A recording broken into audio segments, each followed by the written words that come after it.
2 days, 2 matches, 2 completely different outcomes that tell the story of how the highest peaks can lead to the deepest falls.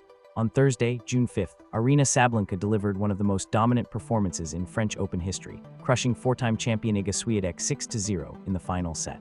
19 of the final 21 points, pure domination. But that very victory may have planted the seeds of her devastating defeat 2 days later, when Coco Gauff outplayed her in the final.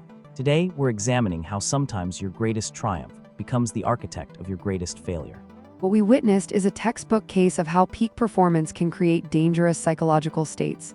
When an athlete achieves such complete dominance, especially against a legendary opponent like Swiatek, it can trigger overconfidence bias. The mind starts to believe that the same approach will work against any opponent, ignoring the unique challenges each competitor presents. I've seen this pattern throughout my career. Sabalenka's demolition of Swiatek was so complete, so overwhelming that it probably made her believe she'd solved clay court tennis, but Gauff isn't Swiatek. They're completely different players requiring completely different strategies. The very confidence that carried her past the Queen of Clay may have blinded her to what Gauff actually brings to the court. Today we're exploring the dangerous psychology of peak performance, how the highest highs can set you up for devastating lows. We'll examine how Sabalenka's historic semifinal victory created a false sense of invincibility that Gauff systematically exposed. Sometimes the victory that feels most complete is the one that leaves you most vulnerable. June 5, 2025, Court Philippe Chatrier. Sabalenka stands on the baseline, 1 game away from her first French Open final, across the net. Iga Swiatek, 4-time Roland Garros champion, owner of a 26-match winning streak at this tournament, the Queen of Clay, and Sabalenka is about to make her abdicate. The context makes this performance even more remarkable. Swiatek had been untouchable at Roland Garros for years. She wasn't just the defending champion, she was the symbol of clay court supremacy. For Sabalenka to not just beat her, but to demolish her in that final set created a psychological high that's almost impossible to describe. Numbers from that final set tell the story of complete domination. From 30-30 in the second game of the decider, Sabalenka won 19 of the final 21 points, 19 of 21, against the most successful clay court player of this generation. I mean, 6-0, what can I say? It couldn't be more perfect than that. Honestly, it feels incredible, but I also understand that the job is not done yet. She's the toughest opponent, especially on clay, especially at Roland Garros. I'm proud that I was able to get this win. Listen to that language. Couldn't be more perfect. That's not just confidence, that's the language of someone who feels they've reached tennis nirvana. When you achieve that level of dominance against a player of Swiatek's caliber, your brain starts to believe you've unlocked some secret formula. But tennis doesn't work that way. Manner of victory was crucial. Sabalenka had used pure power to overwhelm Swiatek. Her strategy was simple: hit harder, hit flatter, take time away. It worked so perfectly that she started to believe power was the answer to everything on clay. This is where overconfidence bias becomes dangerous. When a strategy works so completely against one opponent, the mind generalizes that success. Sabalenka's brain was telling her, "You just destroyed the best clay court player in the world with power. That approach is unstoppable." But every opponent requires different solutions. 2 days later, Sabalenka walked onto the same court for the final. Same venue, same surface, same ranking, same confidence. But across the net stood Coco Gauff, and everything Sabalenka thought she knew about clay court tennis was about to be challenged. Gauff represents everything Swiatek doesn't. Where Swiatek is methodical, Gauff is instinctive. Where Swiatek constructs points, Gauff reacts and adapts. Where Swiatek can be overwhelmed by power, Gauff thrives on redirecting that power back at you. Sabalenka was preparing for the wrong kind of fight.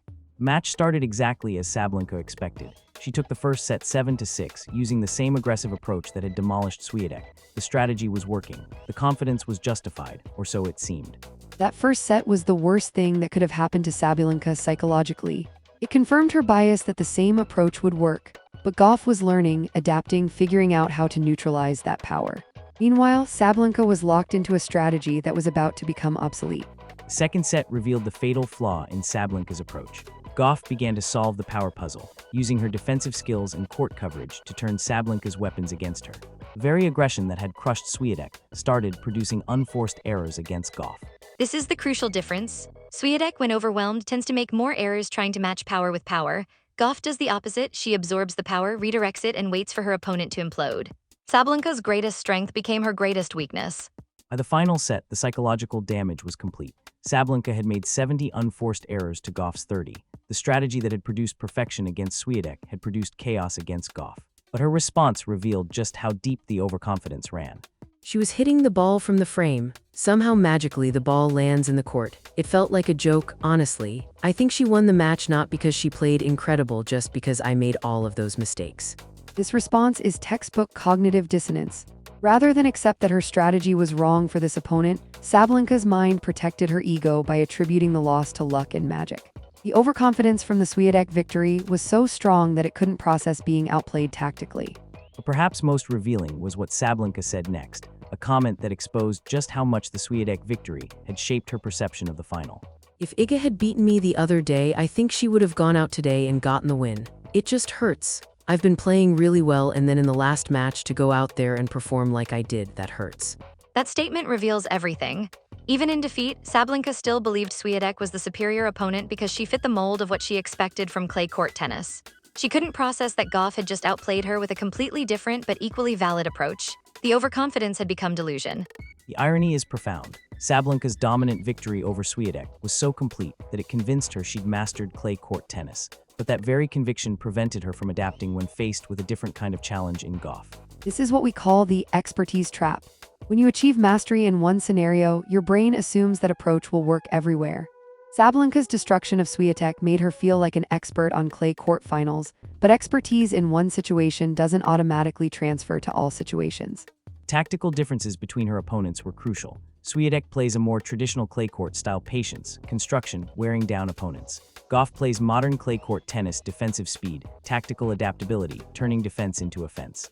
Exactly, Sabalenka's power overwhelmed Swiatek's methodical approach, but it energized Gauff's reactive style. It's like preparing for a chess match and showing up to a boxing ring or vice versa. The skills that make you dominant in one context can make you vulnerable in another. Mental preparation was also completely different. Against Swiatek, Sabalenka could focus on execution, hit harder, be more aggressive. Against Gauff, she needed to focus on adaptation, read the patterns, adjust tactics, stay mentally flexible. The Swiatek victory created what psychologists call a fixed mindset about clay court success. Instead of viewing each match as a unique puzzle requiring different solutions, Sabalenka believed she'd found the universal solution. That inflexibility cost her the championship.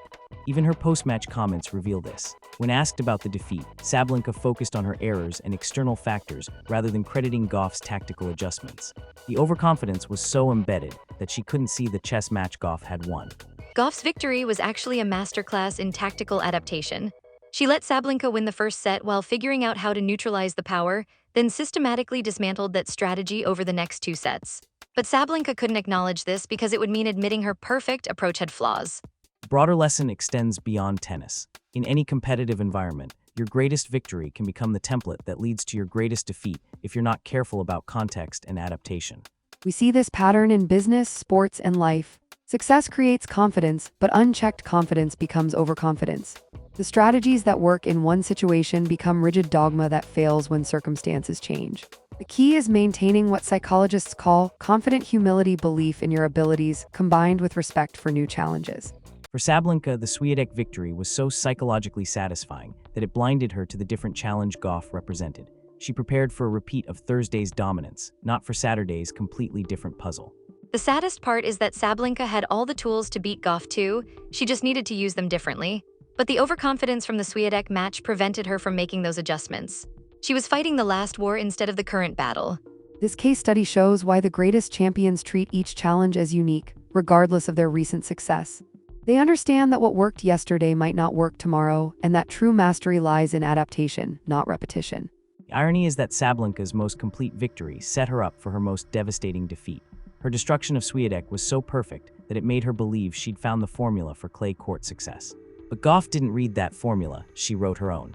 In the end, Sabalenka learned a harsh lesson. In tennis, as in life, no victory is complete enough to guarantee the next one. Every opponent is a new puzzle, every match a new test. The champions who understand this stay hungry and adaptable. Those who don't fall victim to their own success. Dr. Torres, Elena, thank you for breaking down this fascinating case study and how peak performance can create dangerous blind spots. We've seen how Sabalenka's historic demolition of Swiatek created the overconfidence that led to her defeat against Gauff. Sometimes our greatest triumphs plant the seeds of our greatest failures. This episode was brought to you by Unstruct.ai, where we explore the human cost of overconfidence in competitive environments. Today, we've examined how sometimes the victory that feels most complete is the one that leaves you most vulnerable. When Sabalenka said her demolition of Swiatek couldn't be more perfect, she was right. but that perfection created a dangerous illusion that the same approach would work against any opponent. Gauff proved that every challenge is unique, every opponent requires different solutions, and that true champions prepare for the battle ahead, not the victory behind. In the end, the highest peaks often create the deepest falls, not because success is bad, but because overconfidence is deadly. Thanks for watching. Subscribe if you want journalism that covers the stories behind the stories. We're just getting started.